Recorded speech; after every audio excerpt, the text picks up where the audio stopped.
Entertainment has been one of the most transformative areas shaped by technology, evolving from simple mechanical devices to immersive digital experiences.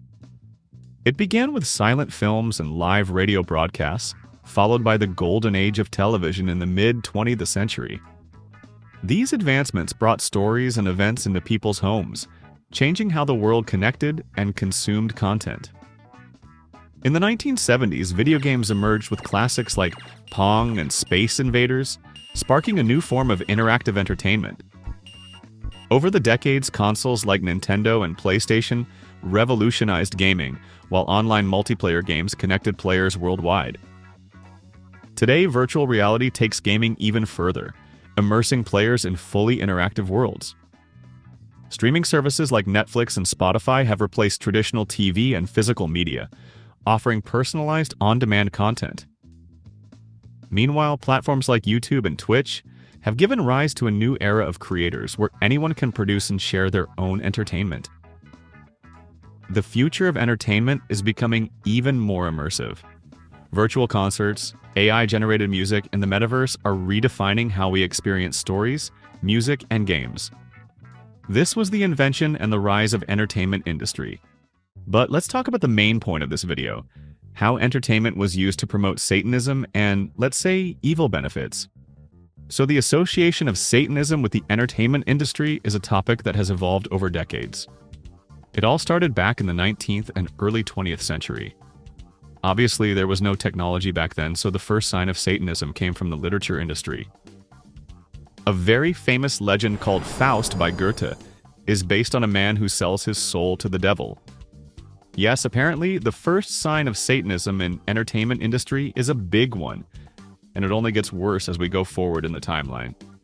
So about this famous narrative now, the story features Mephistopheles, the devil's representative, who makes a deal with Faust to serve him with magic powers in exchange for Faust's soul after a set period of time. And there is much more in the story, so you can just search it up on Google to read the whole thing. So, Goethe's Faust explores themes of alienation and the need to come to terms with the world. In easier words, it says that to achieve wealth in this world, you have to sell your soul. Right, up next are the stories of a very famous author, Edgar Allan Poe. I'm sure most of you have heard about this guy, but I'm sure you didn't know about his Satanism stories. Well, he wrote several stories about it, and in various genres too, like Farcical Fausts, a romantic Satanism story which is definitely weird. Anyways, The Bargain Lost in 1831, and the last one was in 1841 called Never Bet the Devil Your Head. I mean, the name pretty much tells us about the main idea of this one. But apart from literature, what else was popular back in 19th century? Yep, you're right. Stage magicians. Take Robert Houdin, the so-called father of modern magic. His illusions like levitating assistants and mysterious glowing lights were so advanced that some believed he'd struck a deal with the devil himself. And then there's Georges Méliès, part magician, part filmmaker, who leaned into the eerie. His 1896 film, The House of the Devil, showed bats transforming into Satan, thrilling and terrifying audiences who thought he might be dabbling in dark magic. But nothing beats the mysteries surrounding the great Lafayette. This legendary illusionist died tragically in a theater fire just days after his beloved dog Beauty passed away. Coincidence? Maybe, but at the time, rumors swirled of a curse tied to his act. But these acts aren't good enough to prove Satanism. Let's take a big forward leap into the timeline. Val Lewton's The Seventh Victim, 1943, has it all. The connection to Bohemianism, a secret coven of 13, an inference that female empowerment is somehow sinister, the fascination with Gothic aesthetics, plus mind control, human sacrifice, and more. And this 2 decades before the genre hit its stride. Even Jean Brooks's haircut seems ahead of its time. The City of the Dead, 1960. A British film, though set in America. A college girl is interested in witchcraft, and her advisor sends her to an inn in a New England town where she is essentially set up to be sacrificed on Candlemas Eve. In the end, the heroes foil the witches by getting them onto consecrated ground in the graveyard, which causes them to burn with the fires of hell. Sorry for spoiling. Well, you probably wouldn't watch it, even if I didn't spoil it. Next is the Devil's Hand. This one is a romantic one, like the book of Edgar Poe we talked about before. Romantic Satanism. A guy begins having these sexy dreams about a woman tempting him to join her. Then they fight and his girlfriend helps him, and the end. Now, these are some movies out of thousands or millions of movies which involve Satanism in it. We obviously cannot talk about them all, so here's a list of all of them. You can thank me later.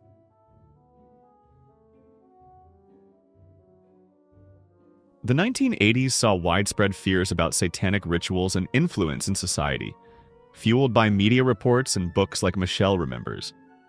This was the peak of Satanism in the entertainment industry. People started noticing this, and there was a rise of satanic panic amongst people.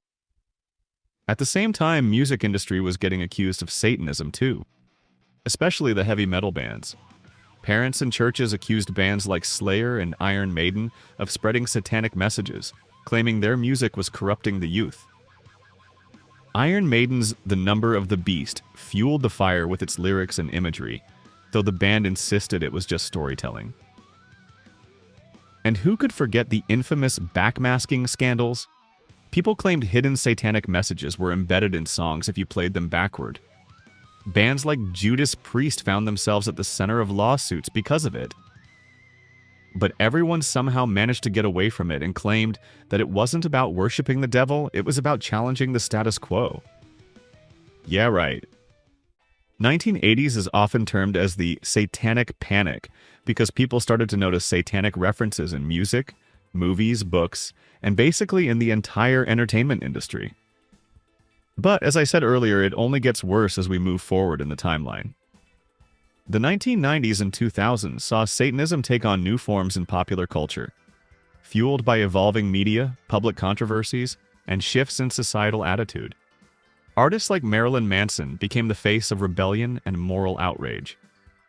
Manson's theatrical use of satanic and anti-religious imagery in albums like Antichrist Superstar sparked massive backlash from religious groups, labeling him as a satanic influence corrupting youth.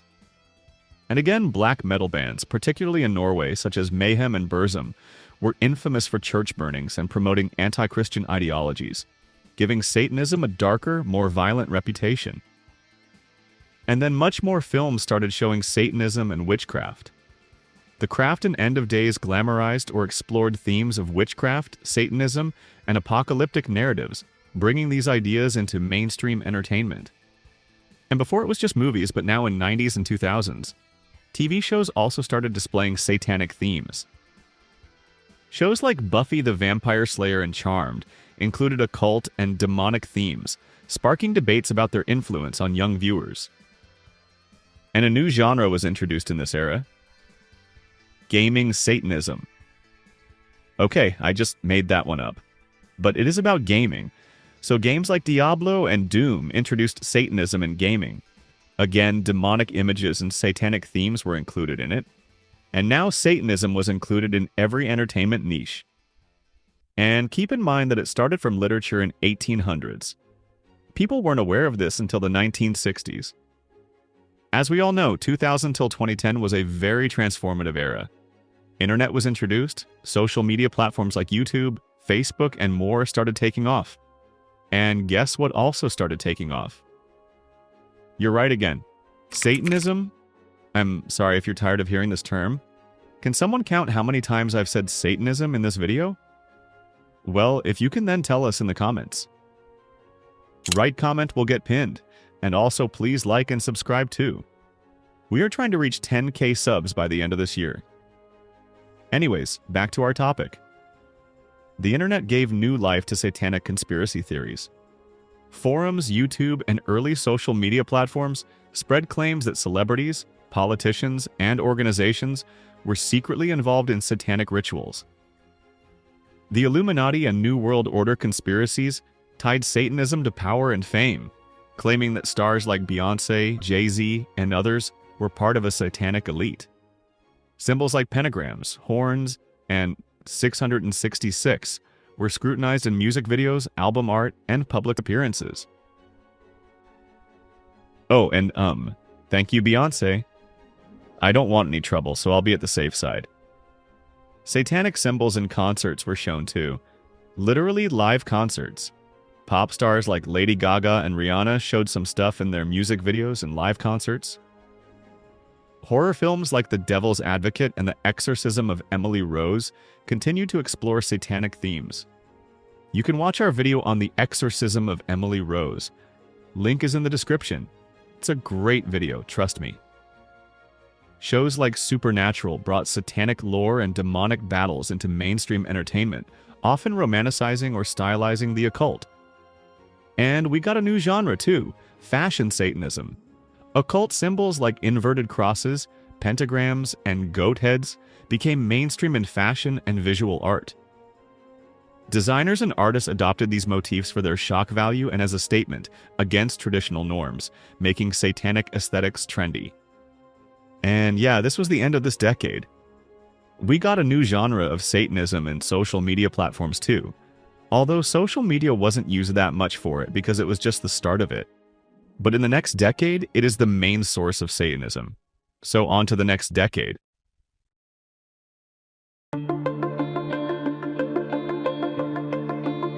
In the digital age, the myth of the Illuminati, a secretive, all-powerful organization said to control world events, has not just endured, but thrived. From 2011 onward, technology has become the perfect conduit for its narrative, allowing it to evolve into a modern legend.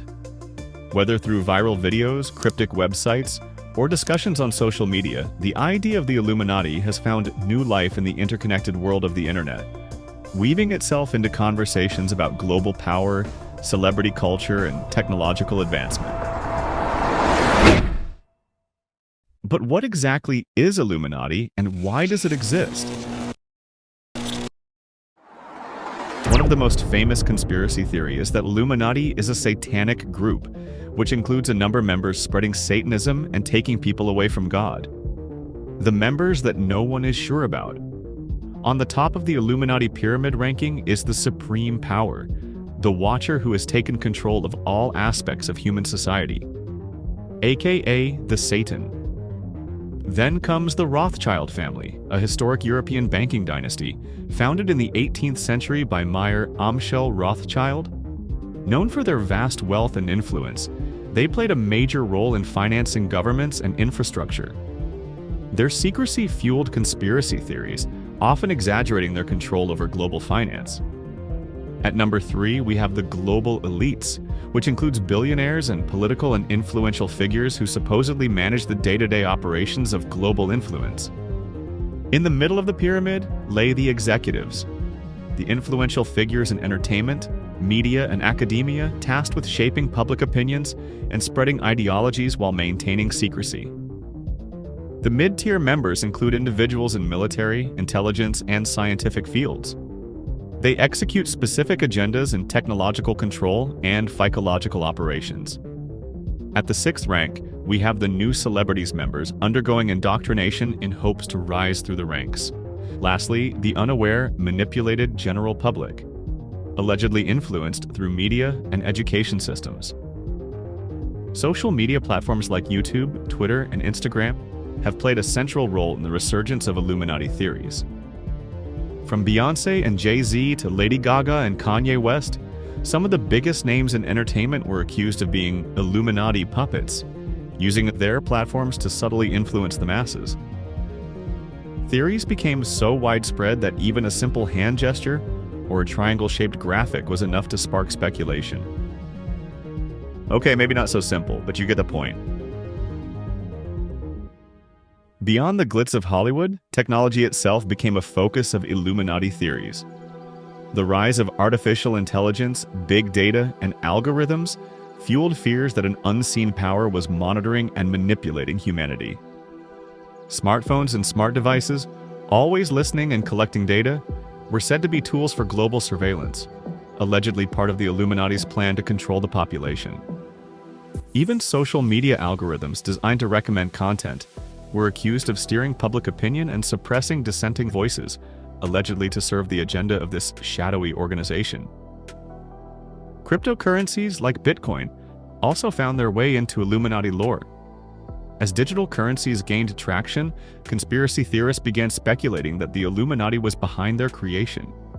They claimed that blockchain technology was a Trojan horse.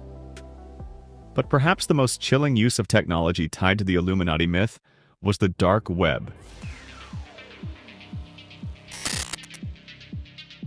Known for its anonymity and illegal activities, the dark web became a digital counterpart to the secretive world of the Illuminati.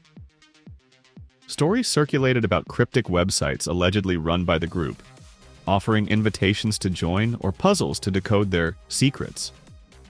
The anonymity of these forums fueled the intrigue, creating a sense of danger and allure that only deepened the myth.